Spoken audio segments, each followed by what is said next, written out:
Bienvenidos. Esta es la presentación de la propuesta La Ruta del Agro, una visión estructurada para salir de la crisis y promover el desarrollo agrícola como la única alternativa a la situación agravada por la pandemia del COVID-19. Javier Villasís es ingeniero zamorano, será el ponente de esta presentación. Ha sido líder de proyectos agrícolas, ex viceministro de Agricultura y actualmente gerente de la empresa Agropaís. Nos acompañan en esta presentación Kristen Marlin, de la Unión Europea, Juan Carlos Urgilés, de la Cooperativa de Ahorro y Crédito Jardín Azuayo, Guillermo Celi, asambleísta nacional, Octavio Sotomayor, de la CEPAL, entre otros. La presentación se divide en dos etapas, un diagnóstico y un plan de acción que es sumamente necesario y debe debatirse en la sociedad. Agradecemos a Farmagro, Bunker Construcciones de Concreto Armado, Tonelo Soluciones, Del Monte, Graduados del Zamorano y a Juan Pablo Grijalva de AXO. Queridos agricultores, queridos agroempresarios, ecuatorianos que me escuchan desde todos los rincones de esta querida patria. Muchas gracias por estar acá y por permitirme entrar en sus hogares. Un agradecimiento especial a la clase Estigma 03, Zamorano, que me escuchan en todos los países latinoamericanos. Quisiera empezar esta charla con una sonrisa, como se empieza este tipo de conferencias. Sin embargo, estamos enfrentando una crisis muy grave, quizá la crisis más fuerte que tengamos que enfrentar en nuestras vidas. Con muchísima tristeza, con mucho dolor, estamos despidiendo a nuestros familiares, nuestros amigos, pero seguimos trabajando, no nos queda más que seguir luchando. Nos causa también profundo dolor escuchar cómo miles de ecuatorianos están perdiendo sus trabajos y sus medios elementales de vida. Realmente, en el mundo, en la historia moderna, no se ha visto una crisis tan fuerte, una crisis que está generando el caos y la incertidumbre a nivel mundial. Nunca en la historia habrán tantas empresas y tantas personas desempleadas. Existen los extremos, hay personas que piensan que no pasa nada y que en 2 meses volveremos a la normalidad, y otros que proclaman el apocalipsis y que todos nos vamos a morir. Realmente ninguno de estos extremos es correcto. Realmente lo que tenemos que tener es una postura objetiva, técnica, que es lo que vamos a revisar esta noche. El mundo cambió y hay que aceptarlo, por lo tanto tenemos que reaccionar conforme a ello, y reaccionar de inmediato. Esta noche represento a varios miles de agricultores y agrónomos del equipo de la empresa Agropaís, y nuestro objetivo es concretar una idea y conformar un grupo humano, representante nacional del sector agropecuario. Es un sector que ha estado en la inercia, asustado por todo lo que viene, y es un sector que es uno de los pocos que ha tenido que seguir trabajando. Pero hoy por hoy tenemos que reaccionar. En este momento, este es el planteamiento nuestro. Desde el sector privado, reaccionar con una propuesta técnica y honesta, que es lo que amerita esta situación. Proponemos al Ecuador como única ruta y misión para salir adelante en esta crisis, la Ruta del Agro. Esta será la forma adecuada para crear prosperidad en medio de esta crisis. Un plan para que el Estado cumpla su papel regulador para fomentar la reactivación económica. Por lo tanto, lo que haremos es combinarlo, que cumpla su papel regulador y tome decisiones en favor de las empresas, de los productores, de los sectores que tanto necesita esta patria en este momento. Confío en que el sector agrícola puede llevar este liderazgo.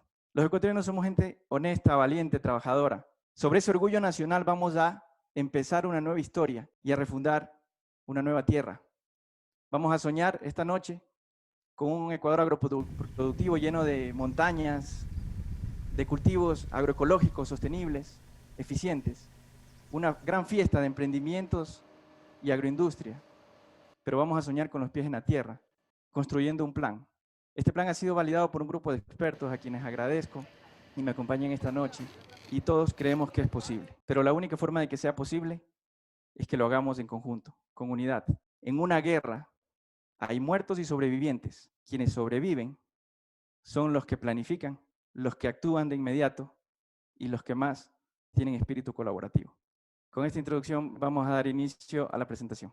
Quiero hacer primero un agradecimiento especial a la empresa Somilor, Sociedad Minera Liga de Oro, y al señor Manuel Rojas por sus consejos que han sido fundamentales para construir esta propuesta. La Cámara de Comercio de Quito hizo un estudio, una encuesta, hace 15 días, y obtiene un resultado escalofriante. El 86% de las personas que viven en Quito, que están leyendo esta diapositiva, perderán su trabajo o sus ingresos serán golpeados de manera muy fuerte. Hay otra empresa de consultores que ha entrevistado a los 100 principales empresarios del Ecuador y se obtienen resultados a nivel nacional también muy preocupantes y dramáticos. El 59% de las empresas despedirán a su personal. Otro 59% tendrá dificultad para pagar sueldos y para salir con su punto de equilibrio normal. La ruta del agro tiene cuatro áreas. Primero vamos a partir de un punto de análisis sobre lo que somos antes del COVID. Un análisis estructural sobre la problemática en diferentes niveles. Luego analizaremos los impactos que tiene el agro en diferentes niveles, impactos económicos y los impactos también en los cambios de tendencias mundiales que se avecinan. Y como segunda parte grande de la reunión, tendremos las acciones de corto y mediano plazo, que ya son el plan de acción de la ruta del agro. La caracterización básica. Bueno, el Ecuador está lleno de pequeños productores, el 95% son pequeños. El 40% de ellos son agricultores de subsistencia. Esto quiere decir que solo consumen lo que producen y muy poco comercializan. En su mayoría la mano de obra es familiar. Ellos tienen un bajo nivel tecnológico, no tienen acceso a riego ni a maquinaria.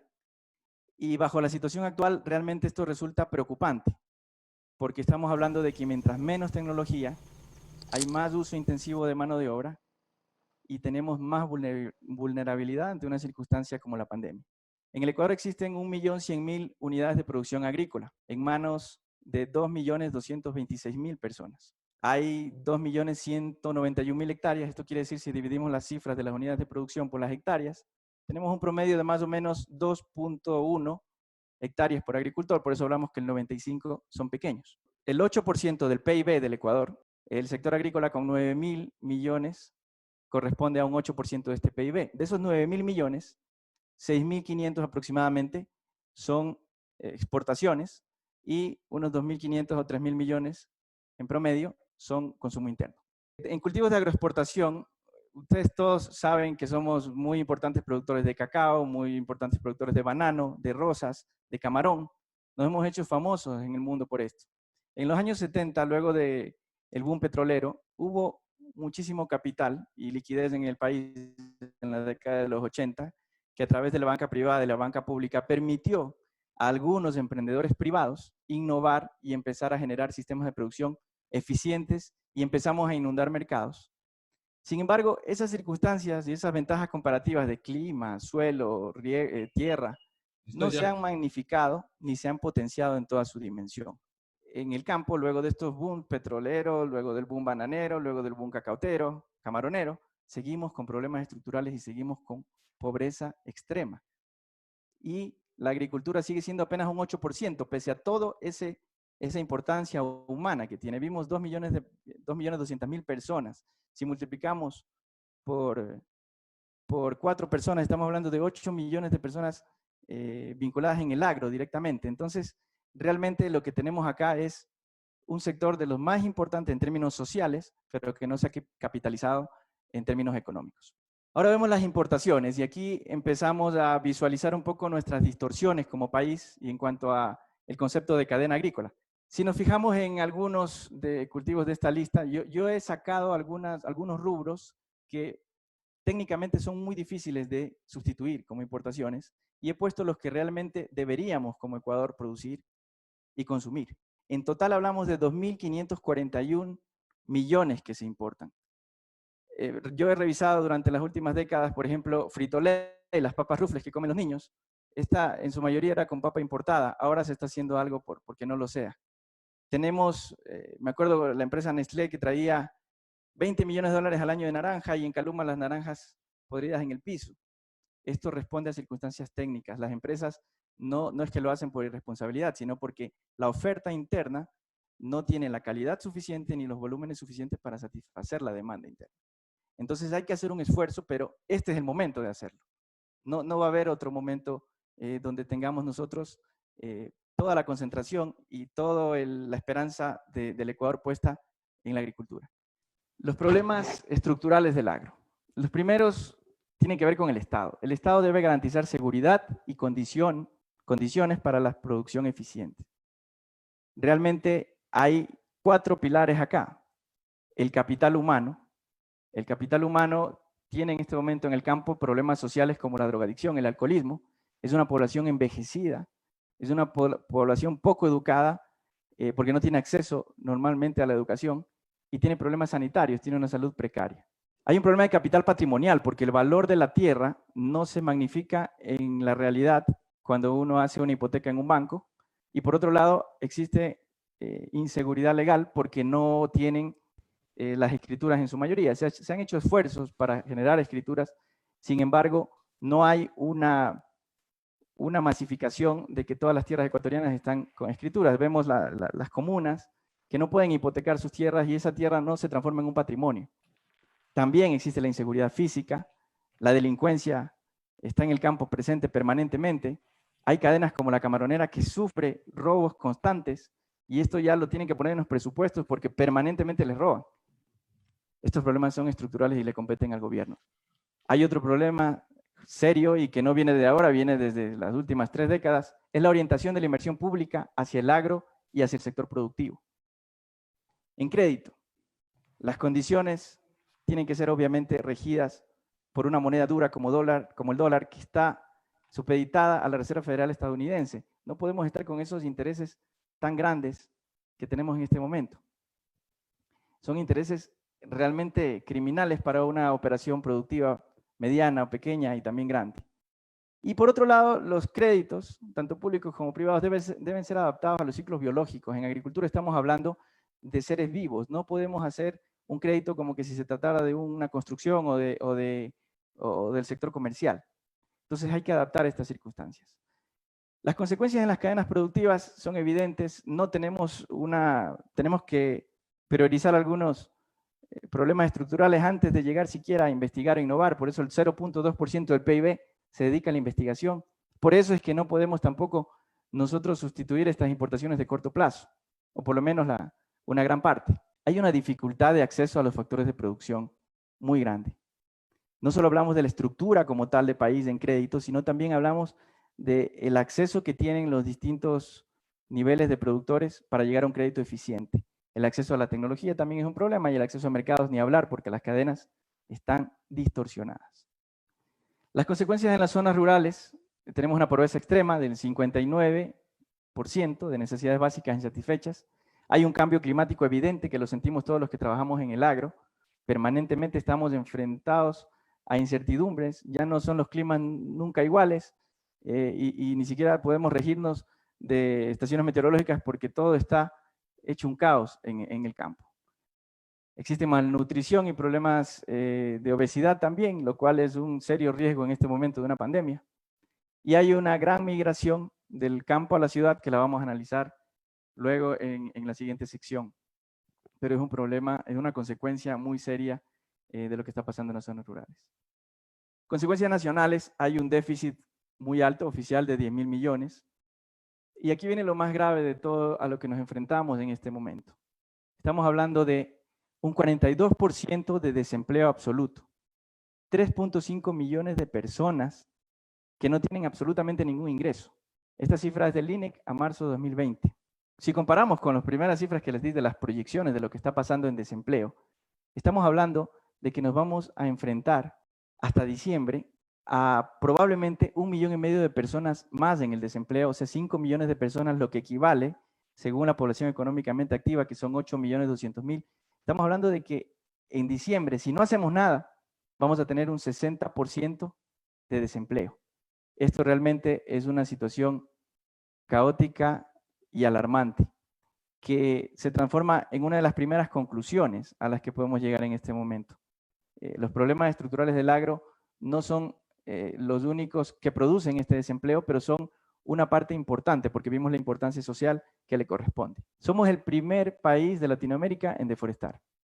El 95% de los bosques de la región noroccidental del Ecuador fueron convertidos en pastizales de ganadería extensiva. La ganadería extensiva, que son esos potreros que ustedes ven en las carreteras, donde hay una vaca cada 50 hectáreas, esa ganadería y esos potreros contaminan más que el parque automotor porque son ciclos biológicos que no son cerrados, no son como un bosque maduro donde hay una circulación de agua. Esto contamina muchísimo. Por otro lado, la falta de acceso a riego tecnificado hace que la mayoría que rieguen en riego por gravedad, que son esos surcos, y en esos surcos se desperdicia más del 50% del agua. Esta es una fuente de contaminación supremamente alta. Los agricultores ecuatorianos sobreviven, tienen un altísimo riesgo. Vimos que había un 95% que son pequeños y de subsistencia, pero aquí estamos hablando del 95% que no está conectado a ninguna cadena productiva. Esto produce que él no tenga servicios. Por ejemplo, cuando vaya a sacar un crédito, se enfrenta a un crédito de altas tasas, un crédito que le llega tarde y un crédito con muchísima tramitología. Luego, cuando va a comprar los insumos, altísimos precios, porque tiene muchas intermediaciones hasta llegar a él, tiene 3 o 4 manos hasta llegar el insumo a sus manos. Y muchas veces estos insumos son de mala calidad, caducados o adulterados. Luego, la asistencia técnica es nula. La asistencia técnica clave porque es la que tiene que engranar todo el sistema productivo. El Ministerio de Agricultura tiene un número de técnicos, pero si hacemos un cálculo no podría cubrir el 1.100.000 unidades de producción. Llegará a un 5%, si somos generosos a un 10%. Por lo tanto, no tiene acceso a asistencia técnica la generalidad del productor ecuatoriano. Luego, cuando va a vender su cosecha, se encuentra con que tiene un intermediario que trata de pagarle el menor precio posible y calificarle de la forma más injusta posible. Por lo tanto, el productor ecuatoriano cada ciclo tiene 4 golpes y después de esos 4 golpes nuevamente se levanta porque no tiene otra opción. Y esta visión de agricultura sostenible, productividad, competitividad, corresponde a una serie de programas y proyectos que necesitan recursos, pero no los hay. Entonces, esto no deja de ser un PowerPoint en este momento, con muy buenas intenciones, pero con totales limitaciones. Entonces, como conclusión de corto plazo en este segmento, ¿qué puede hacer el sector privado? Bueno, romper la inequidad, porque ahora ya nos compete a todos, conectar las cadenas productivas y priorizar a la agricultura de la economía popular y solidaria, que es la agricultura que realmente está haciendo una transformación en este momento en los países que han logrado enfrentar esta pandemia de alguna manera para que no se rompan las estructuras. Entonces, ahora vamos a pasar a la siguiente parte sobre el análisis del COVID y cuál es el impacto que tiene esta pandemia en el sector agrícola. Vamos a verlo en 3 niveles. El nivel económico, el nivel de seguridad alimentaria y la nueva realidad en cuanto a tendencias que tiene el mundo en este momento. Bueno, esta diapositiva también es escalofriante. El PIB de Latinoamérica, según la Organización Mundial de Comercio, caerá a finales del año 2020 entre 4.3 y 11%. Nuestra caída como Ecuador, si no hacemos nada, va a ser del 10 o el 11% del PIB. Para que nos ubiquemos un poco, en el terremoto del año 2016, el PIB cayó en 1.5%.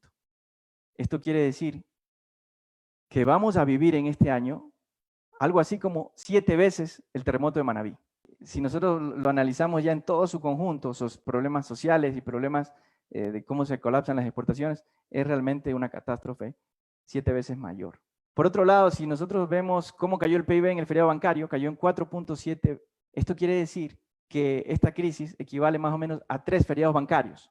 3 feriados bancarios, y en ese momento 2 millones de ecuatorianos se pusieron la mochila y se fueron a rescatar al Ecuador. Ahora no hay cómo viajar a ninguna parte del mundo. Ahora no hay cómo emigrar. Entonces lo único que nos queda es regresar a ver a nuestro país, regresar a ver a nuestra tierra. Porque lo que se viene, si no hacemos nada, es un desastre. Bueno, aquí tenemos unas cifras que hay que analizarlas con cuidado. Son las exportaciones de los 5 principales productos. Hay que analizarlas con cuidado porque es la comparación entre marzo de 2019 y marzo de 2020. El camarón cayó en un 78% de las exportaciones, las flores en un 99%. Entonces, si se mantiene esta tendencia, vamos a perder unos 2.500 millones de dólares en exportaciones realmente. Según la Comisión Económica para América Latina y el Caribe, CEPAL, esta crisis tiene algunos fundamentos en operación. Primero, la disminución de la actividad económica de países y potencias que acaparan gran cantidad de nuestros productos, como China y Estados Unidos. Los controles logísticos estrictos, 80 países dejaron sus puertos en cuarentena y no se pudo hacer transacciones normales. Cayó el precio de los commodities en general, se generó mucha incertidumbre en los inversionistas, lo que colapsó los índices bursátiles y hubo una dificultad en movilidad interna, lo cual generó desabastecimiento de mano de obra, que a su vez no permitió operaciones de agroexportaciones. Según Alicia Bárcenas, que es la secretaria ejecutiva de CEPAL, necesitamos repensar toda la economía completa, necesitamos una nueva visión para enfocarnos. Hay 3 provincias que quiero resaltar, que son 3 provincias pilares de la agricultura ecuatoriana, que son Los Ríos, Guayas y Manabí. Nosotros, como agropaís, estamos presentes ahí y hemos hecho un análisis en la parte sanitaria de qué pasa con estas 3 provincias. Vamos a verlo adelante. Nosotros analizamos que primero de base todos sabemos que las zonas rurales cuentan con una salud precaria. Su único medio de vida es la agricultura. Entonces analizamos algunos factores. ¿Tenían conocimiento sobre la pandemia? ¿Tienen conocimiento sobre los impactos que esto está generando? Entonces definimos algunas variables y sacamos unos indicadores. Esto que están viendo ustedes es un sistema informático donde damos seguimiento nosotros a nuestra asistencia técnica en nuestras cosechas y vamos a ver lo que pasa en estas 3 provincias. Y cada círculo rojo lo hemos puesto como un agricultor que está en riesgo. Vamos a ver que el mapa fundamentalmente es rojo, pero estamos ante unas zonas rurales, primero que analizamos que tenían población envejecida, segundo, que no tienen información suficiente de las prevenciones del COVID.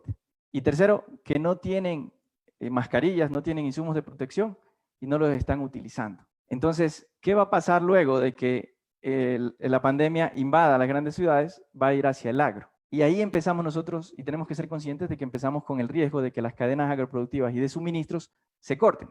Y aquí empezamos a ver otro problema que va más allá del desempleo. Tenemos que analizar que el hambre del mundo el mundo venía con problemas desde antes. Tenemos 820 millones de personas que tenían y sufrían de hambre desde los años anteriores por diversos motivos en el mundo.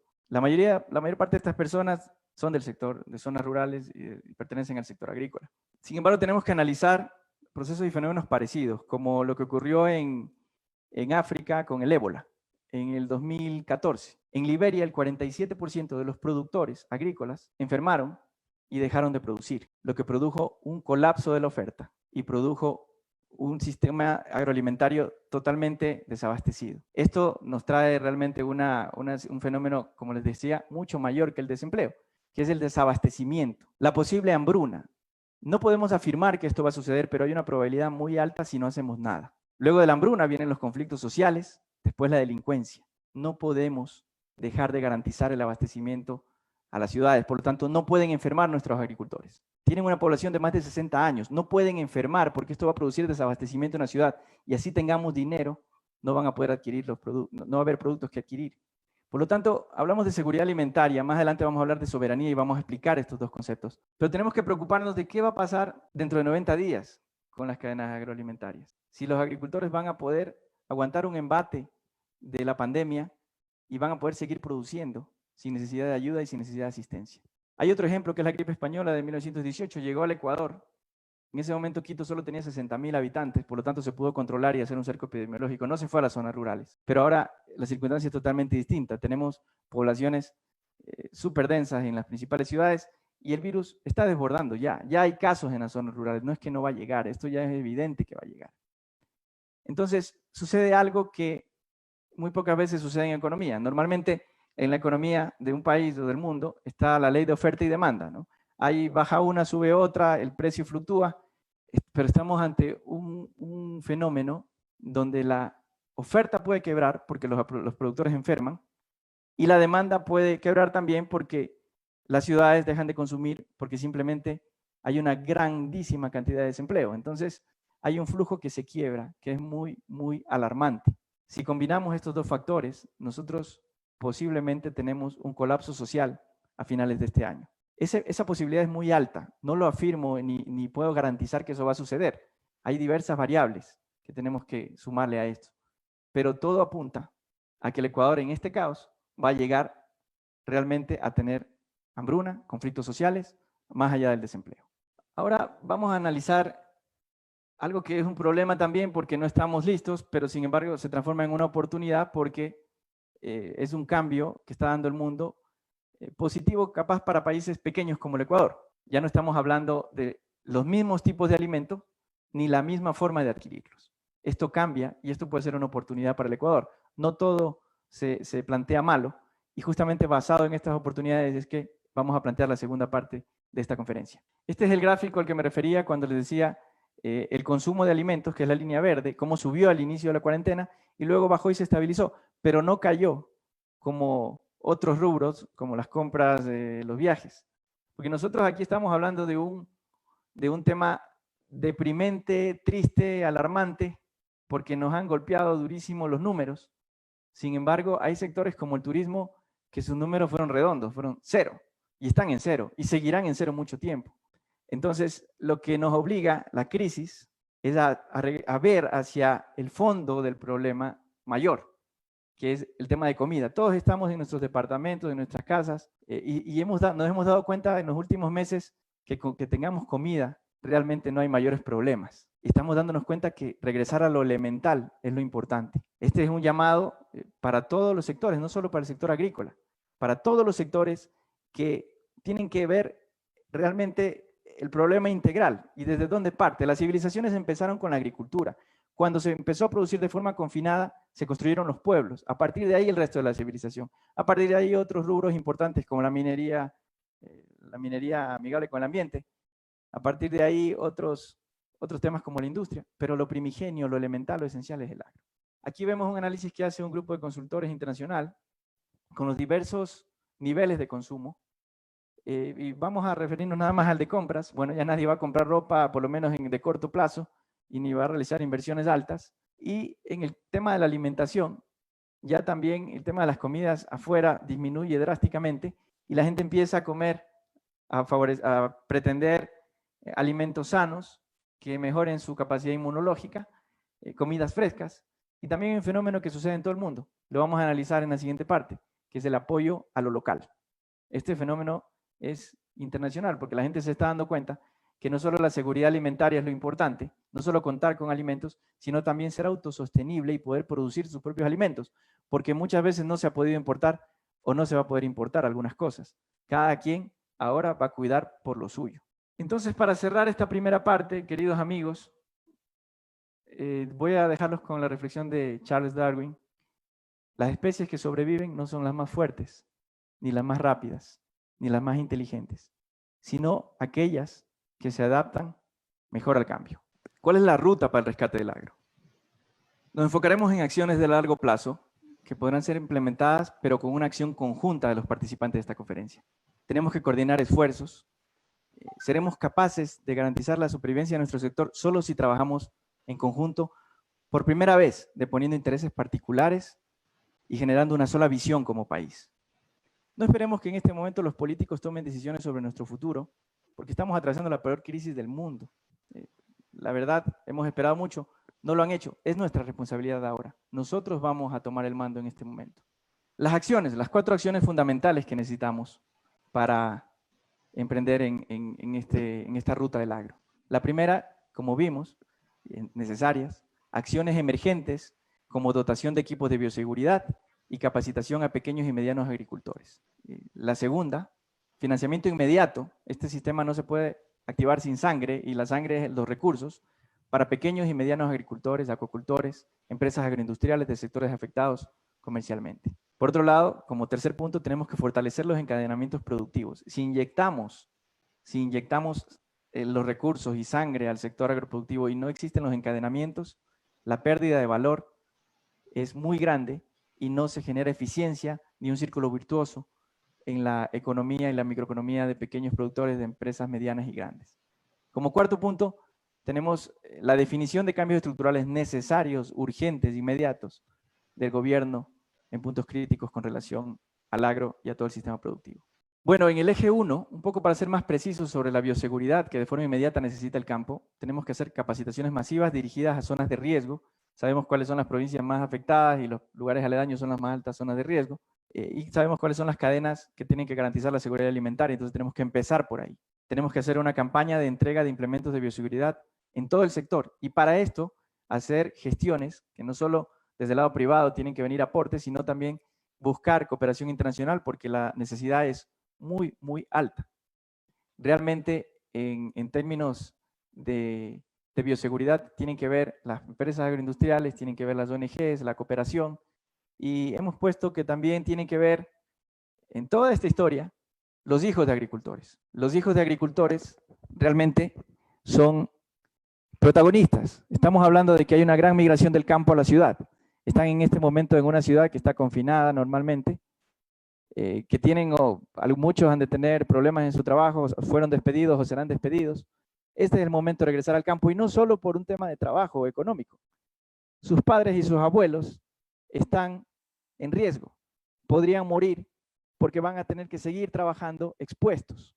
Necesitamos mano de obra nuevamente joven, que se refresque esta mano de obra en el campo para poder llevar adelante todo lo que pretendemos. Bueno, y como les decía, la sangre para el sector. Estamos proponiendo de manera muy ambiciosa un plan de financiamiento de $5,000 millones, que tiene que ver con 3 grandes fuentes que vamos a detallar a continuación. Fondos privados, fondos públicos, pero de la reserva en esquema crediticio. No hablamos de regalos ni dádivas en este momento, ni se solicitan de ninguna manera. Y hablamos de fondos de cooperación internacional y multilaterales. Los fondos privados hemos planteado 3 fuentes. Inversión internacional con esquemas innovadores. Por ejemplo, existe un fideicomiso privado de 450 millones con el que venimos trabajando desde hace un año, año y medio, que a través de una empresa privada, que es Aguas de Valencia, genera una oportunidad en el Ecuador, no solo para manejar más eficientemente los sistemas hídricos ecuatorianos, sino para atraer inversiones. Estos 450 millones se plantearon de un fondo que se llama NEFTAN, donde la Vicepresidencia de la República hace 2 años firmó en España un acuerdo de entendimiento para que esos 450 millones aterricen. ¿Y saben por qué no han llegado? Por burocracia. No han llegado porque falta la creación de una empresa mixta. No han llegado por falta de firmas al sector productivo. Hemos conversado en las últimas semanas con el fondo, y el fondo está activo más que nunca hoy porque sabe la necesidad de la urgencia y sabe que nosotros como sector productivo tenemos rubros fuertes como el camarón, como el cacao, que pueden sostener y pueden generar un espiral virtuoso de estas inversiones. Ahora vamos a hablar de un tema un poco polémico, que es la repatriación de capitales. En realidad se menciona en diferentes fuentes que hay $35,000 millones fuera del Ecuador. 2.500 millones son apenas el 7%. Estos 35,000 millones son de ecuatorianos, inversionistas locales, que están con sus dineros afuera, sea lo que sea, no podemos juzgar esto, pues están ganando 2%. Tenemos que sentarnos como propuesta privada y conjunto con el gobierno a generar un pequeño plan de repatriación de estos capitales, donde al final ellos tienen que hacer su negocio, vendrían estos recursos como contrato de crédito, bajo garantías reales, y donde podríamos plantear al gobierno que tenga algunos beneficios tributarios como reducción de impuestos a la renta durante 5 años, y lo que se pueda plantear para que sea atractivo para el sector privado traer estos capitales nuevamente. Y luego la banca privada. Bueno, estamos hablando de un PIB de 110,000 millones y una donación de la banca privada llegó como a 10 millones y otra a 4 millones. Repito, 110,000 millones y se colabora con 4 millones, 10 millones. Entonces, no tiene comparación esto. Y no le pedimos a la banca privada que haga un beneficio social, le pedimos que preste bajo condiciones reales de cómo el Ecuador puede asumir esos préstamos. Porque en este momento no los puede asumir con las tasas que están planteando. Yo como Agropaís acabo de negociar hace unos días una tasa para nuestros agricultores de crédito privado del 25%. Esto es criminal, esto es inviable para el sector productivo. Definitivamente no podemos seguir con estas tasas. Yo aspiraba a tener un 11%, pero el 25%. Esto está en la Biblia, esto es usura. Nosotros tenemos que plantear la realidad. Y la realidad también le compete a los bancos, porque se están muriendo muchos clientes y van a quedar en hambruna muchos otros, y muchos en el desempleo también. Entonces le compete a ellos también. Y queremos plantearle de forma propositiva hacer unos contratos especiales de crédito con garantías reales. No hablamos de regalar dinero, con garantías reales para que recursos lleguen en este mismo fondo, bajo otra nueva política, otra nueva visión de urgencia, de guerra que necesita el sector agrícola en cuanto a sus recursos, para no perder las plazas de trabajo, para no caer en hambruna. Bueno, y otro tema que es discutido siempre, el tema de la reserva. Ahora no estamos hablando de eso, ahora estamos hablando de reserva como crédito, de un aporte a este fondo de emergencia de salvataje. Y luego la cooperación internacional con multilaterales. Planteamos solicitarle 700 millones a diferentes entidades. El otro día vimos y analizamos con los ministros en una videoconferencia y con CFN, hay 50 millones no estamos ni siquiera cerca de una posible solución desde la banca pública. Entonces, más allá de eso, la tramitología, que ya lo vamos a ver. 5.000 millones pueden sonar muchos, pero 5.000 millones es más o menos el 4.5% de nuestro PIB. Realmente vimos que podíamos perder el 11% si no hacemos algo drástico y determinante. 5% del PIB más o menos es lo que está dando en este momento Francia como crédito de salvataje a su sector productivo. 5% del PIB de Estados Unidos fue lo que se otorgó en el Plan Marshall. 5% es un estándar más o menos en una situación como esta de guerra. Y 5.000 millones corresponden, vamos a ver luego el impacto, a salvar a 2 millones de ecuatorianos del desempleo. Aquí les había dicho que la reserva es un tema discutido. Desde septiembre del 2019, la reserva ecuatoriana cayó de 5.130 millones a 2.915 millones. Esto quiere decir 2.214 millones que se fueron para el gasto, seguramente para el déficit, para gasto corriente. Y bueno, si nos ponemos muy exquisitos, vamos a llegar al punto de que de la reserva salió el pago de los bonos. Entonces, lo que queremos realmente acá es 1.000 millones como préstamo, como un préstamo bajo circunstancias favorables para todos. No hablamos de 5.000 millones que lleguen a una banca pública que se demore un año para otorgarlos. No hablamos de 5.000 millones que lleguen para otorgarlos a la gente que no los necesita porque tiene demasiado patrimonio. Hablamos de 5.000 millones que van a llegar para los sectores emergentes de agricultura, construcción, minería formal. ¿Por qué? No solo la base estructural de la producción es el agro, sino también la generación de empleo en los otros sectores genera sostenibilidad para el agro, porque si los otros sectores colapsan y solo el agro está en pie, no habrá consumo tampoco. Entonces necesitamos 5.000 millones fundamentalmente priorizando para el agro, pero en realidad para todos los sectores. Vamos a tener que calificar empresas que tengan valor agregado ecuatoriano de más del 100%, de más del 80%, perdón. Esto quiere decir que sus materias primas sean ecuatorianas. Bueno, el monto tendrá que ser definido por un nivel de ventas, máximo del 40% de monto de ventas anuales, con una cobertura de garantías reales. No se podrá importar materias primas que sean posibles de adquirir en el Ecuador. Se deberá, con estos recursos, incrementar un 20% de plazas de trabajo en los próximos 90 días, con base en la nómina de marzo. Se deberá reinvertir y capitalizar el 100% de las utilidades durante 3 años. El destino de este crédito será nóminas, pago de sueldos para evitar los despidos, refinanciamientos, materia prima local. En realidad son muchas políticas estructurales que cambian, como por ejemplo el tema de la eliminación de la central de riesgos, porque al final, ¿de qué riesgo podemos hablar o cómo podemos calificar a alguien que ahorita ha perdido sus ventas durante los últimos 3 meses y que seguramente dejó de pagar muchas deudas? Entonces, si ponemos central de riesgo, mejor no hagamos nada. Hablamos de un periodo de gracia de 12 a 18 meses, con amortizaciones de 72 meses, tasas de un dígito, ojalá cercanas al 5%, esto habría que negociarlo todavía.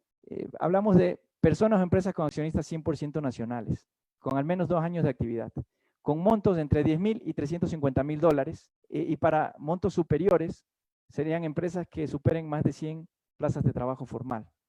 Pero acá lo más importante, cuando hablamos de 5.000 millones en un fondo Marshall, el periodo de aprobación debe ser máximo 15 días y entrega de los recursos máximo 45 días.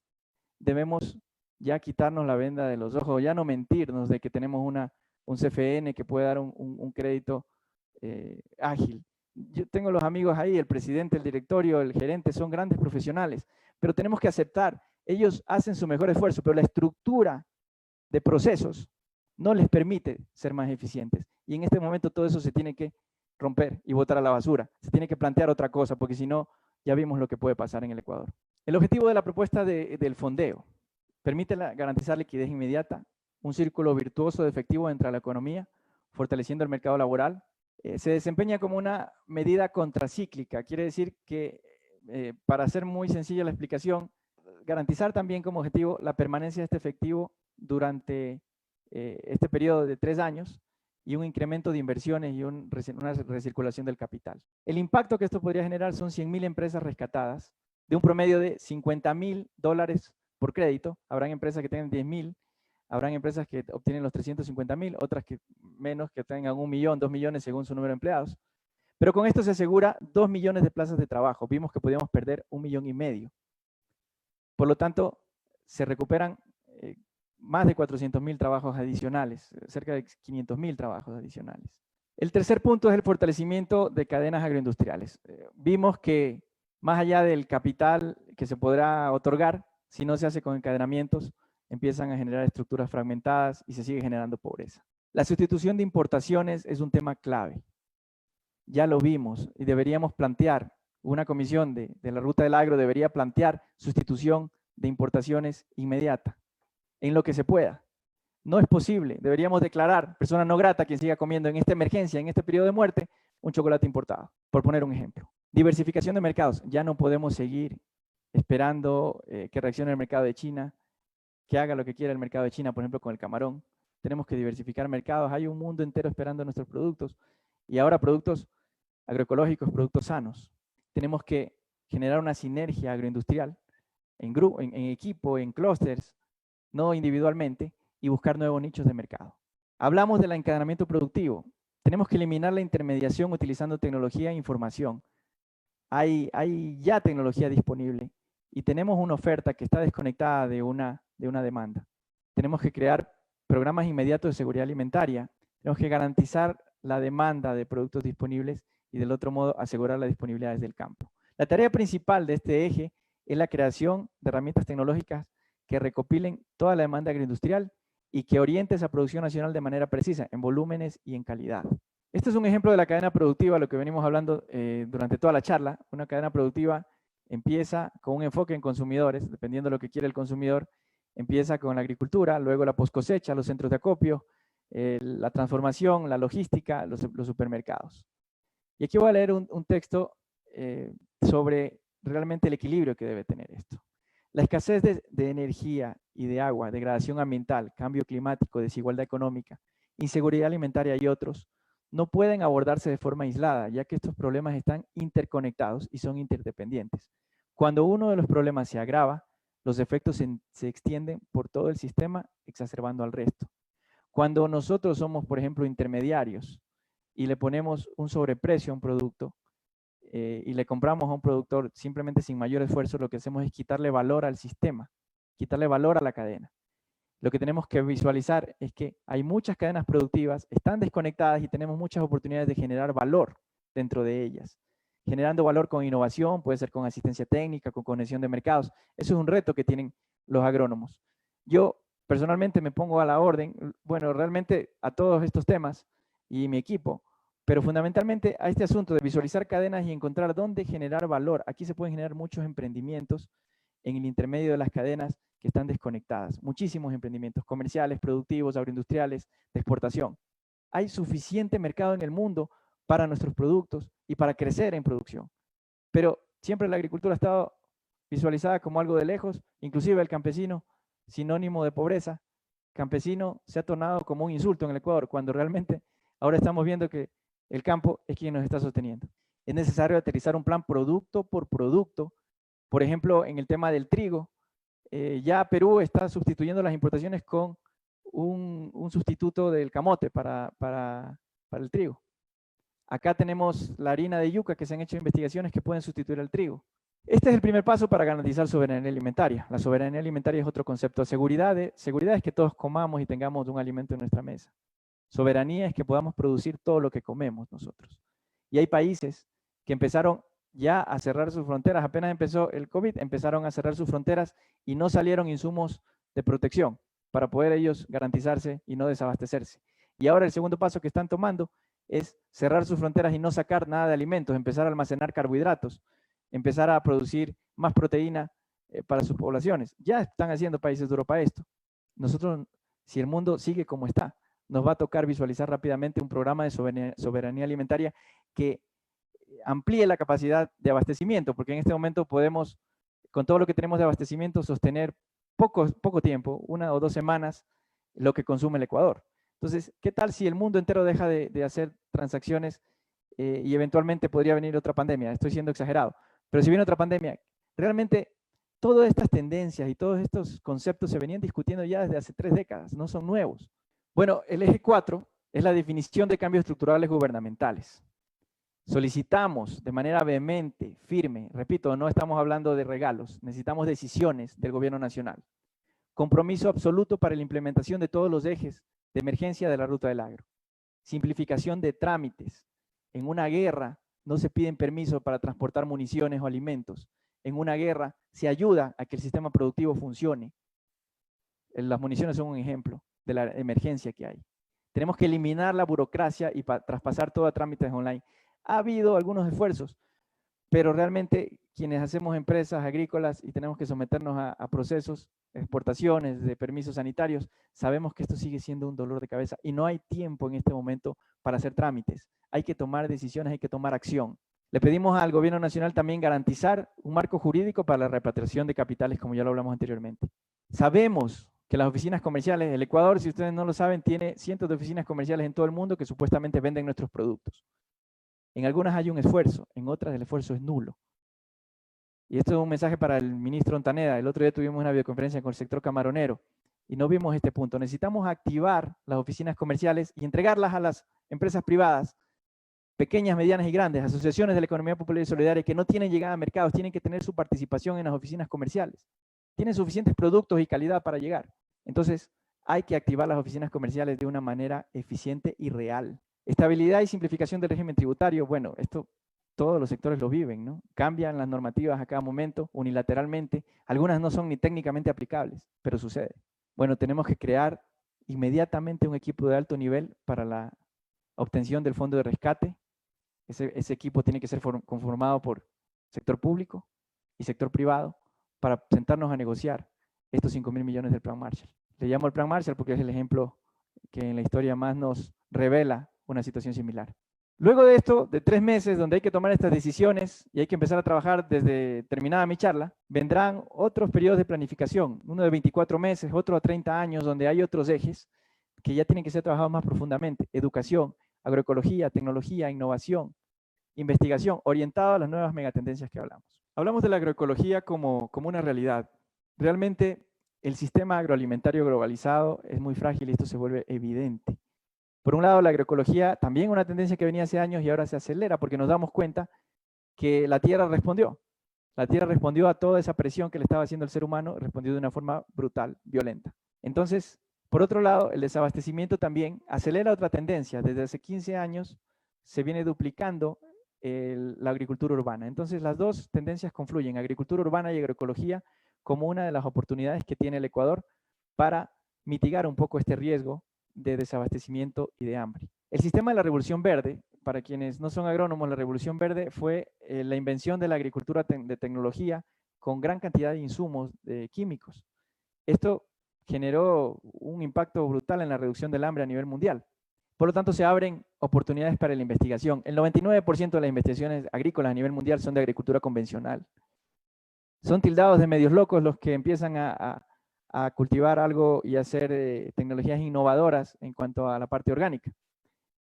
Hoy por hoy son muy caras, pero tenemos que investigar para que sean económicamente viables porque ya no hay otro camino que la agroecología. Las tendencias a las que tenemos que adaptarnos son agricultura de precisión y equipos agrícolas que nos permitan disminuir el riesgo de este cambio climático, que nos permitan hacer inclusive control remoto de sembríos, nos permitan manejar menos cantidad de personas dependiendo de nuestros cultivos. Alimentos que mejoren la salud, orgánicos de origen, con certificados de origen, trazados y de altísimo valor nutricional, y también control biológico de animales y plantas, con innovadores canales comerciales que ya acerquen directamente al productor con los domicilios como lo que estamos viviendo en este momento. Reinventarnos con cuanto a estas tendencias es una obligación de cortísimo plazo. La academia tiene que integrarse de una manera sinérgica, no puede seguir haciendo investigaciones aisladas, lo mismo con INIAP, no pueden seguir haciendo investigaciones conforme a los recursos que se les otorga o a lo que se le ocurre a un alumno de hacer una tesis. Tenemos ya necesidades claras sobre lo que se debe investigar. Y aquí un llamado a mis colegas zamoranos, porque en el Zamorano nos inculcan y que estudiamos para salvar a nuestra tierra. Creo que en este momento es cuando estamos más llamados a hacerlo y a trabajar en equipo, a dejar viejas diferencias entre algunos y sumarnos a hacer un solo equipo, porque en el Zamorano nos enseñan desde el inicio todo este tema de estructuración de cadenas y para todos esto es súper claro. Ya no es una campaña de promoción del consumo interno, se trata de una campaña de vida o muerte. Nosotros tenemos que consumir en este momento de ahora en adelante todo lo ecuatoriano. Definitivamente no podemos seguir esperando que un milagro nos llegue. Por otro lado, tampoco podemos seguir esperando que nos llamen desde un ministerio o desde una prefectura o desde un programa a darnos trabajo. No, ya se acabaron las plazas, ahorita todo el mundo, todas las empresas están colapsadas. No va a haber trabajo. Agrónomos que están sin trabajo, vamos a estudiar. Cuenten con nosotros, cuenten conmigo y con todos los voluntarios que salgan de este programa. Vamos a estudiar qué hacer. Tenemos un lapso para planificar. Cuando salgamos de esto, salgamos a emprender, a aprovechar parte de estos recursos frescos que estamos proponiendo en nuevas ideas, en generación de valor dentro de las cadenas, no a sacarle valor a las cadenas. Hay muchísimo espacio. Y para todos los ciudadanos que están sin trabajo también. Si no tienen para comer, sembremos maíz. Hay diferentes circunstancias para producir. Podemos otorgar crédito directo. No solo Agropaís, hay muchas empresas que están trabajando en crédito directo para los agricultores emprendedores que tienen un mercado definido y que están conectados a una cadena. Todos podemos entrar en el agro. Hay espacio para miles y miles de emprendedores que en este momento están quedando sin trabajo.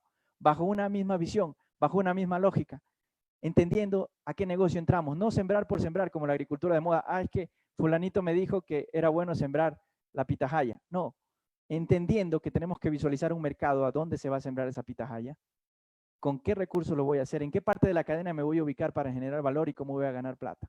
Los próximos pasos para la ruta del agro es la creación de equipos de trabajo en cada eje de emergencia. Ya vimos los 4 ejes: la bioseguridad, el financiamiento emergente, el fortalecimiento agroindustrial y la definición de cambios estructurales gubernamentales. Esperamos, con toda la fe, que salgan muchos liderazgos de diferentes partes del país, de diferentes cadenas, y se organicen. Nosotros pretendemos ser facilitadores de esta organización para llegar con una propuesta de manera emergente, pulida y consistente, sólida, que permita visualizar un nuevo futuro. Como nunca antes, la pandemia ocasionada por el coronavirus nos revela la esencia sistémica de nuestro mundo, de lo que venimos hablando en toda la presentación. El encadenamiento no solo debe ser a la interna de un sector, sino sistémico, con la sociedad, el gobierno y el ambiente. Nosotros tenemos todas las estructuras fragmentadas. El virus solo lo evidencia. Estos tiempos exigen una respuesta integral, donde se aborden causas profundas de la ya aparente fragilidad y vulnerabilidad de nuestro país. Si nosotros analizamos de aquí a 30 años, ninguna persona adulta va a haber vivido en tiempos anteriores al COVID. Ellos van a tener, esta generación va a tener unas nuevas perspectivas y unas nuevas bases ambientales, unas nuevas bases de criterios de sostenibilidad, de alimentación. Por lo tanto, si hacemos este trabajo en este momento para salvar nuestros empleos, para salvar nuestro país, realmente lo estamos haciendo por nuestros hijos. Muchísimas gracias a todos por estar aquí esta noche. Gracias al equipo de panelistas, gracias a los participantes en Zoom, gracias a los que se han conectado por redes sociales. Igual esta charla va a estar subida para el consumo y la difusión de todos. Les repito, estamos nosotros a la orden para ser los facilitadores. Sin embargo, no pretendemos nosotros ser los únicos acá, porque esto es un problema demasiado complejo y demasiado amplio. Yo he tocado una primera capa. Realmente hay que trabajar muchas cosas de emergencia y profundas. Quiero agradecer de manera especial también a mi hermano Víctor Villasís, a la empresa Búnker Construcciones, por su apoyo decidido en esta charla. Y nuevamente decirles que pese a las malas noticias, el Ecuador tiene muchísimas oportunidades, pero va a depender de nosotros. Que Dios los bendiga a todos. Ahora vamos a darle la palabra a nuestros panelistas invitados que han sido parte de la formulación de este proceso. Nos acompaña de la Unión Europea Christian Marling. Por favor, le damos la palabra a él. Buenas noches con todos. Buenas noches, Javier, y felicitación para esta presentación muy interesante. Yo creo, a mí, 2 cosas que me han llamado mucho la atención, y una cosa de repente del cual no había analizado la gravedad y que tú has subrayado de forma muy importante, el tema de la seguridad alimentaria y el hecho que dependamos de una población de pequeños productores cuya mayoría son gente envejecidos. Sabemos que la edad promedia de muchos productores está entre 55 y 65 años y es justamente el grupo de población más frágil frente al COVID-19. Entonces yo creo que ahí hay un verdadero riesgo si el virus entra en las zonas rurales, esta población muy frágil puede estar afectado y poner en peligro el tema de la seguridad alimentaria. Segundo punto que me parece clave, que no has visualizado mucho, pero sé que tú lo tomas en cuenta, es el tema de la dolarización. Y yo creo que el Ecuador está en una situación realmente crítica para poder sostener esta dolarización. Vemos los ingresos petroleros casi reducidos a cero, la reducción de las exportaciones y del valor, especialmente de productos suntuarios como flores, como camarón, que son productos muy sensibles, y por lo tanto esta disminución de ingresos pone en peligro la dolarización. Y la diferencia de todos los países de América Latina, Ecuador no tiene la posibilidad de emitir su propia moneda para poder compensar esta caída de los ingresos. Entonces, yo creo que cuando hablamos de llamar a los privados a invertir en un fondo de salvataje tipo Plan Marshall, como en Estados Unidos después de la Segunda Guerra Mundial en Europa, no estamos llamando a la filantropía o a la solidaridad social, porque sabemos que estos inversionistas no responden a este tipo de solicitud. Estamos pidiendo una reinversión en el país para poder salvar la dolarización y al final salvar su propio patrimonio aquí en el Ecuador. Yo creo que es muy importante porque tomar eso en cuenta, porque puede parecer un poco utópico de pensar que se va a poder generar miles de millones de dólares solamente llamando a un plan de solidaridad a la salvación de la seguridad alimentaria. Yo creo que esta gente lo que les va a llamar la atención es que esta crisis toca directamente su bolsillo y si no se hace nada se cae la dolarización y ahí sí realmente puede ser una situación catastrófica para el país. Y cuando hablamos de repatriar fondos, depende, la primera cosa que habría que hacer es de evitar que sigan saliendo más recursos financieros que no están destinados a las importaciones de bienes. Solamente entre enero y marzo 2020 salieron del país 1.700 millones de dólares. 800 millones entre enero y febrero y después 900 millones que siguieron saliendo del país por seguridad, justamente de miedo que caiga esta dolarización. Entonces yo creo que ahí sí hay medidas que tomar urgente para, primero, evitar que salgan estos recursos y tratar de convencer a los privados de invertir en el país. Y para terminar, creo que cuando hablamos de un plan de reactivación, yo digo que siempre este plan tiene que ir de la mano con 5 pilares. El primero es el tema de la tecnología, es decir, proponer a los agricultores tecnologías validadas, semillas mejoradas, sistemas de fertilización orgánicos sostenibles, pero que realmente garantizan un éxito del sistema de producción. El segundo punto es la asistencia técnica, que el agricultor esté acompañado de alguien que conozca y que le dé confianza en realizar esta inversión. El tercer punto es el tema del mercado, tener seguridad del mercado, porque ningún agricultor se va a arriesgar a hacer grandes inversiones, a producir, si no tiene la seguridad de poder vender sus productos en condiciones justas y transparentes. El cuarto pilar, obviamente, el tema del crédito, del financiamiento, en condiciones aceptables. Yo diría que en un país dolarizado, pagar 11, 15, 20%, hasta 25%, como nos decía Javier, es una locura. No hay ningún sistema de producción agrícola que pueda aguantar tasas de interés tan altos. Vemos países vecinos como Perú, como Colombia, que no son países dolarizados. La primera medida que tomaron fue bajar la tasa de interés justamente para las MIPYMES y los pequeños agricultores. Yo creo que tenemos que pensar en créditos, en tasas de alrededor del 5% y ver de dónde se puede financiar tasas a este nivel, pero pensar que la reactivación se va a dar con créditos al 15 o al 20%, eso no va a pasar. Y finalmente, el último tema, el último pilar de esta reactivación es el tema de los seguros agrícolas. Yo creo que es muy importante que la gente sienten que si hacen una inversión, especialmente con el cambio climático y los fenómenos climáticos que son cada vez más extremos y cada vez más variables, es importante que el agricultor pueda contar con un verdadero seguro agrícola que le permite invertir con la tranquilidad que si llega una sequía, una helada, una inundación, podrá por lo menos recuperar esa inversión. Bueno, en primer lugar, Javier, un abrazo para ti, para todos los amigos ecuatorianos que están pasando un momento difícil, igual que nosotros acá en Chile y en todas partes del mundo. Bueno, yo no quiero hablar mucho porque es tarde y hay otras personas que quizás tengan que opinar, pero muy rápidamente, a mí me parece, en primer lugar, muy importante lo que están haciendo, vale decir, reflexionar sobre lo que está pasando en Ecuador, en el mundo, a través de opinar. Y en ese sentido, felicitaciones, Javier.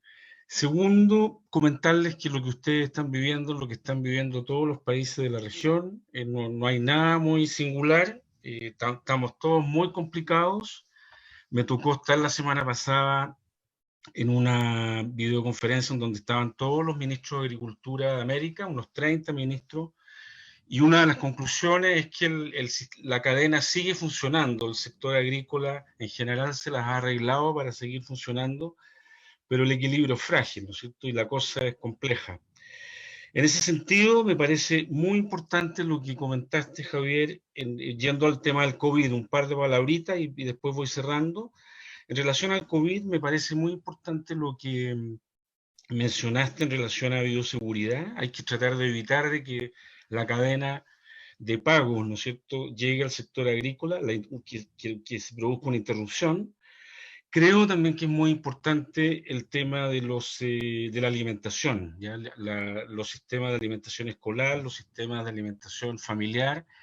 Yo creo que la situación se puede poner muy compleja. Naciones Unidas está con una alta preocupación. Me estoy refiriendo a una situación difícil en un mes más, en 2 meses más, en términos de alimentación, hambre, para ser claros, y por lo tanto creo que todo lo que se puede hacer en relación a alimentación, economía solidaria, cooperativa, reforzar los programas de alimentación, la distribución de alimentos, creo que es de mucha importancia de cara a lo que tenemos por delante.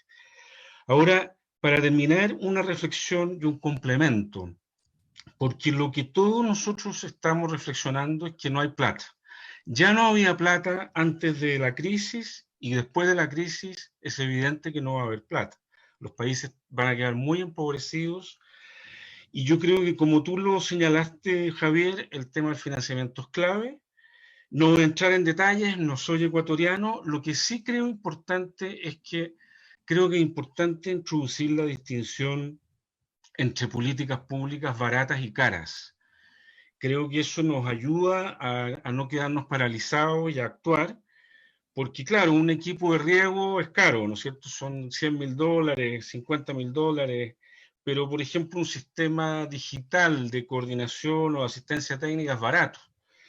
Entonces yo creo que tenemos que ponernos creativos, creo que hay que aprovechar muchas oportunidades que no se aprovechan, me refiero a políticas públicas baratas, por ejemplo, captar aguas lluvias, redes de asistencia técnica digitales, grupos WhatsApp, circuitos cortos, ¿ya? Digitalización en general de la agricultura, todo eso creo que es muy distinto en términos de costos a programas de inversión, por ejemplo, en riego o en plantaciones o en planteles ganaderos. Entonces, cuento corto, creo que hay que ponerse en complemento. Yo no quiero decir que la banca de desarrollo, en fin, no tengan que jugar un rol. Es clave que la banca haga lo que tenga que hacer. Creo, por ejemplo, que también otra herramienta que con toda humildad me atrevo a enunciarla, creo que Ecuador, como todos los países de la región, tenemos que avanzar en sistemas de financiamiento autofinanciados, por lo que se llama parafiscalidad, como lo hace, por ejemplo, la Federación de Cafeteros de Colombia. En definitiva, hay que atacar el tema de los recursos desde distintos frentes, porque ahí está, como dijo Javier, la sangre, ¿no es cierto? Ahí está el meollo del asunto. Para terminar, yo creo que estamos todos medio complicados, hay que, como dijo Javier, coordinarnos mejor, actuar, y en ese sentido creo que esta crisis nos dice con claridad que aquí tenemos que hacer un trabajo de redes, el sector público, el sector privado, las empresas, las comunidades locales, las ONG. En definitiva, el problema es demasiado complejo y necesitamos de todos los aportes para salir adelante. Hasta ahí llego. Muchas gracias por darme el espacio y yo también seré bastante breve. Tomo las palabras del compañero que me antecedió. Es importante incorporar otras estructuras organizativas y un nuevo paradigma de organización. Tal vez uno de los detalles más importantes es que los pequeños productores rurales, que son la mayoría, tienen un problema de organización.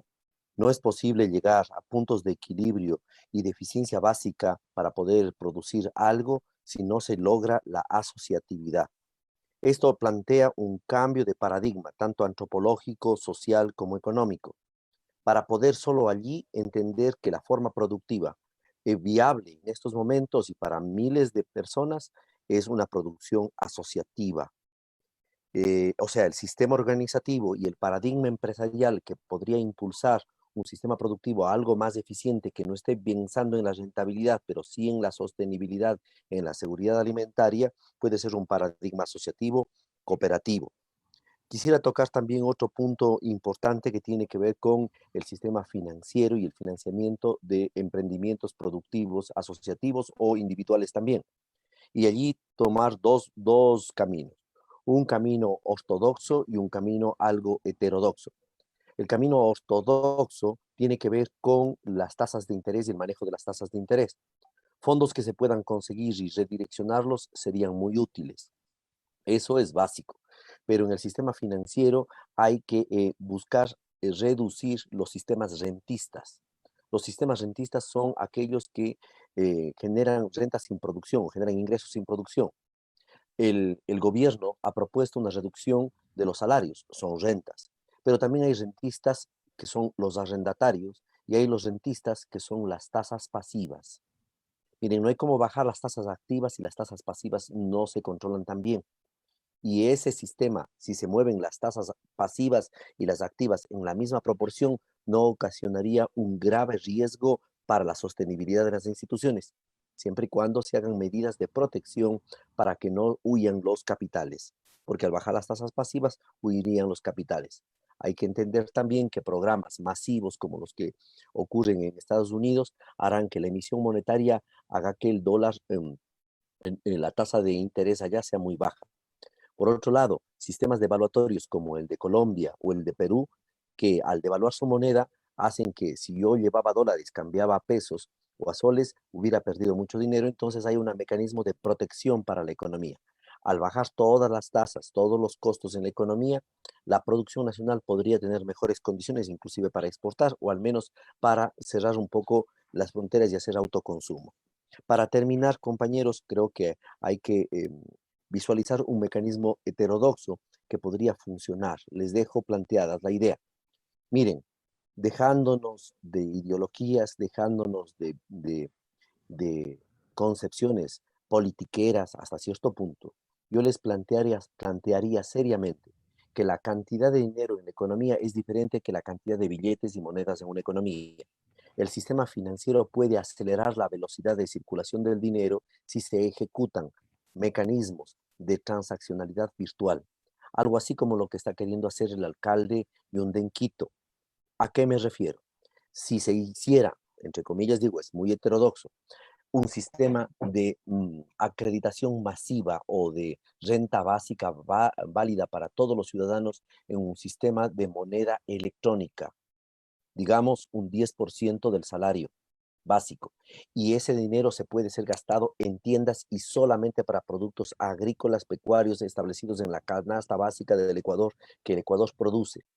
Y a su vez, las empresas que tienen intermediación o transformación de esos productos reciben crédito, ahí sí de la CFN, ahí sí de algún mecanismo paraestatal o más grande, reciben crédito y pueden pagar ese crédito con ese tipo de moneda, tiraríamos la producción, jalaríamos la producción y haríamos que la producción nacional se revitalice.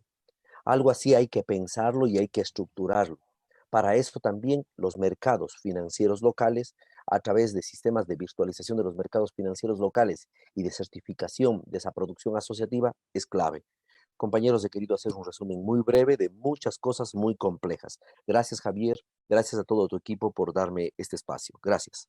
Bueno, es una gran pregunta porque realmente lo que estamos atravesando en este momento, sí, en algunos sectores como en el maicero, en el que estamos profundamente vinculados, hay por un lado es cierto que hay dificultades en la liquidez de los centros de acopio. Sin embargo, el Ministerio de Agricultura promovió un precio oficial de 14,60 y hoy por hoy se está pagando $9 en el campo.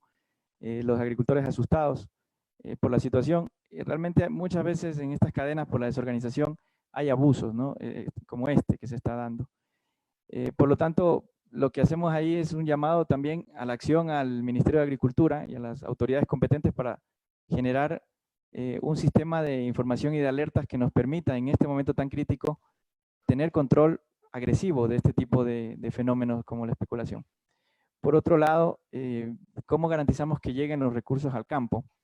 Justamente con el concepto de cadenas, lo vimos en toda la presentación. Quiere decir que hacemos un llamado en uno de los eslabones a que las agroindustrias generen la caracterización de su demanda completa, generen el catálogo de qué es lo que necesitan, y por otro lado tenemos que generar y conectar innovación que ya tenemos, como de la que se refería Juan Carlos Urgilés, para tener esta información conectada con la oferta real de los productores. Realmente si lo hacemos así, el sistema llega a empresas que están conectadas de esta manera y podemos de alguna manera darle seguimiento a esta conexión, el dinero va a ser el círculo virtuoso en el campo. Se suma a eso el tema de cero importaciones, se suma a eso el que la política crediticia tiene que tener un alto estándar de valor agregado ecuatoriano. O sea, no podemos darle crédito a alguien que hace la mayor cantidad de su producción con producto importado. De esta manera hacemos que el círculo y los recursos lleguen hacia todo el sistema.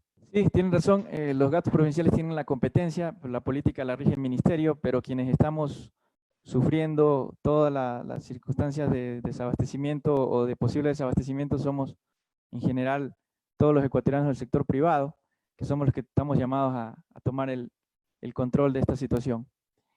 ¿Cómo seguimos dándole la vuelta al mismo concepto? ¿Cómo encadenamos a los pequeños productores? Bueno, hay que activarse completamente como asociaciones, hay que agruparse, generar un catálogo de oferta y por su lado las agroindustrias dejar de hacer la transacción más fácil. Es facilito levantar el teléfono y comprarle a un solo intermediario, sino que ya visualizar que el bienestar del campo, de ese bienestar también depende de la sostenibilidad futura de toda la agroindustria en su conjunto. Depende de las circunstancias técnicas. Hay productos que técnicamente no son viables sustituir de corto plazo y no podemos prohibirle a una industria que tenga esas materias primas, sería ilógico.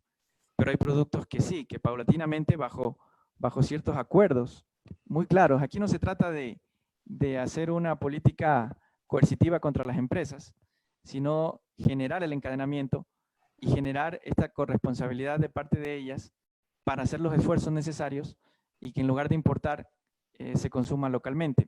Como les digo, esto tiene que ver mucho con investigación, pero hay cosas que se pueden hacer de corto plazo, como el tema de la sustitución de la harina de trigo.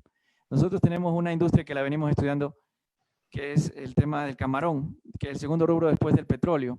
El camarón ecuatoriano exportó $3.500 millones. El 70% de su costo de producción es balanceados.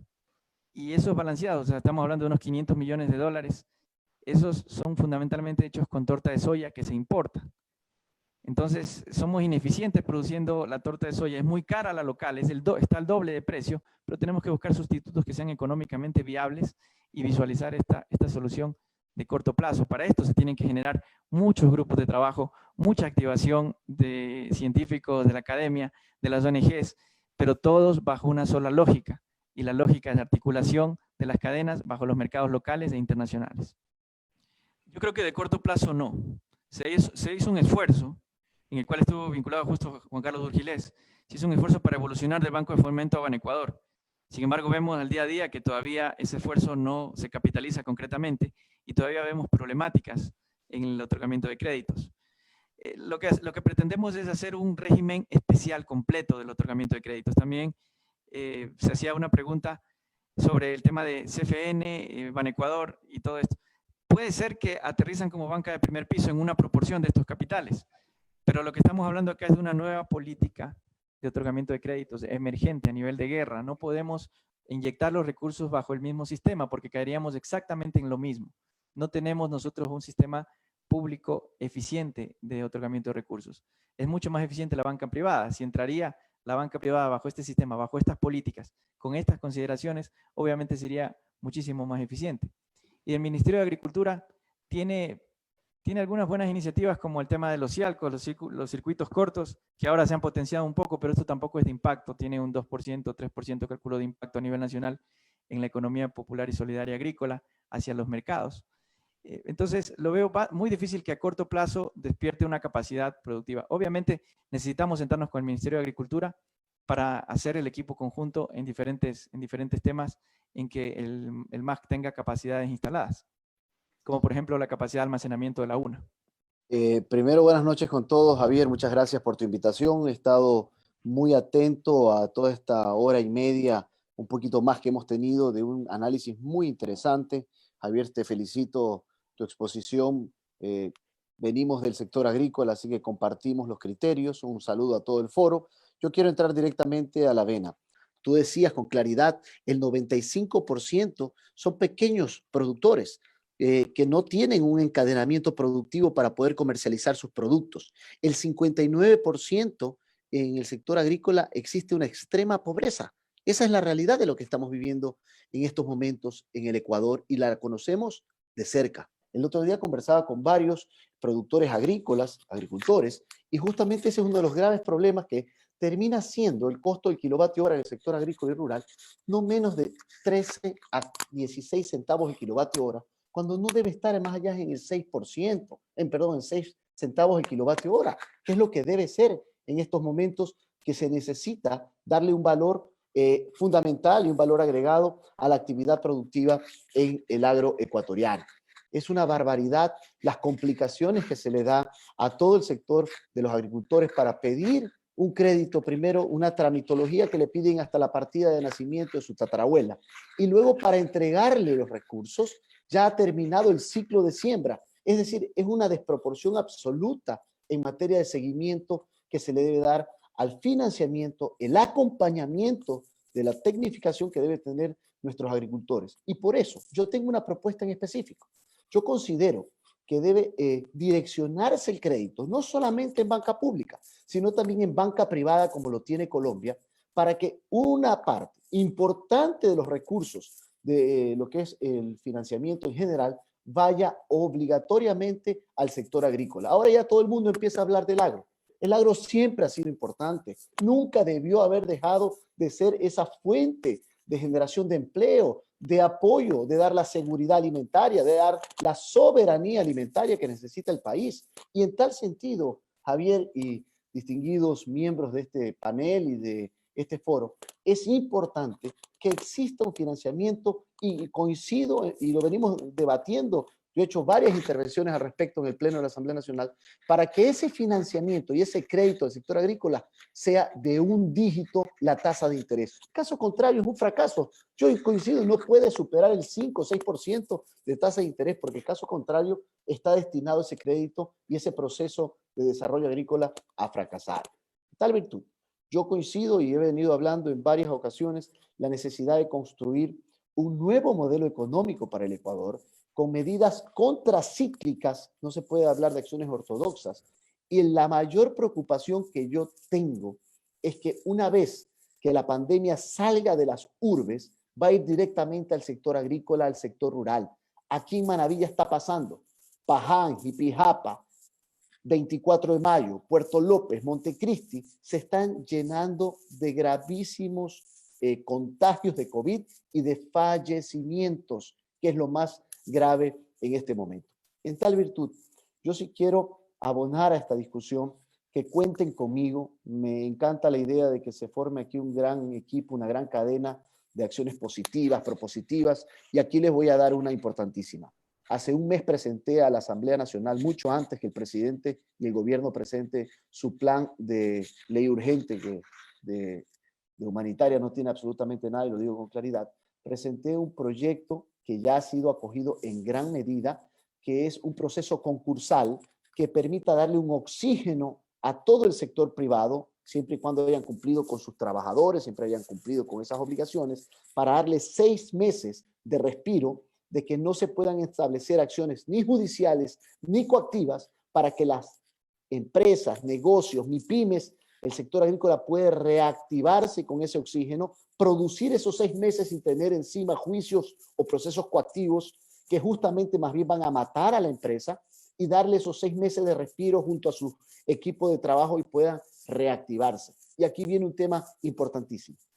Yo planteé y aprobamos en la Asamblea y se puso en vigencia cerca de 2 meses atrás, para Manabí Esmeraldas, en una reforma a la Ley de Solidaridad, eliminar ese buró de crédito central de riesgo, justamente para darle un respiro a la gente que hoy día son muertos financieros, como dicen el sector agrícola, el sector comercial, el sector artesanal de Manabí Esmeraldas. Pero ahora, esta pandemia y esta catástrofe es para todo el país. En tanto en cuanto, lo que hay que hacer es tomar nuevas medidas que permitan darle un respiro a todos los sectores, y en particular el sector agrícola, y de esa manera establecer una reactivación que coincido en un planteamiento que se hacía hace momentos. Se necesita en este momento un financiamiento de inmediatez, o sea, tiene que ser cuanto antes.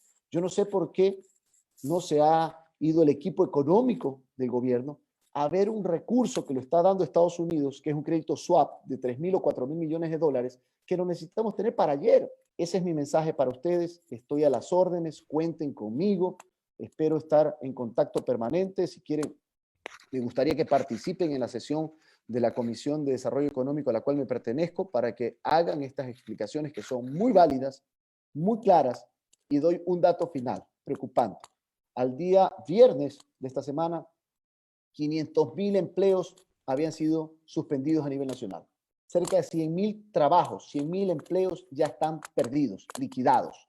Y todos los días escuchamos a diario que quiebran negocios, emprendimientos, empresas medianas, pequeñas y grandes. El 78% del sector productivo no aguanta 37 días en esta paralización y lo que se genera son pérdidas terribles para el país y sobre todo ecuatorianos que quedan en la desocupación. Esta es la primera charla, luego vendrán foros, espacios de trabajo, una dinámica muy compleja. Con esto les agradezco nuevamente a todos por dejarme entrar en sus hogares, por los diferentes canales que pudimos activar. Muchísimas gracias y seguimos en este esfuerzo conjunto. Les repito, los países que sobreviven son los que toman acción más rápido y trabajan de forma colaborativa de manera más fuerte. Muchísimas gracias a todos. Buenas noches.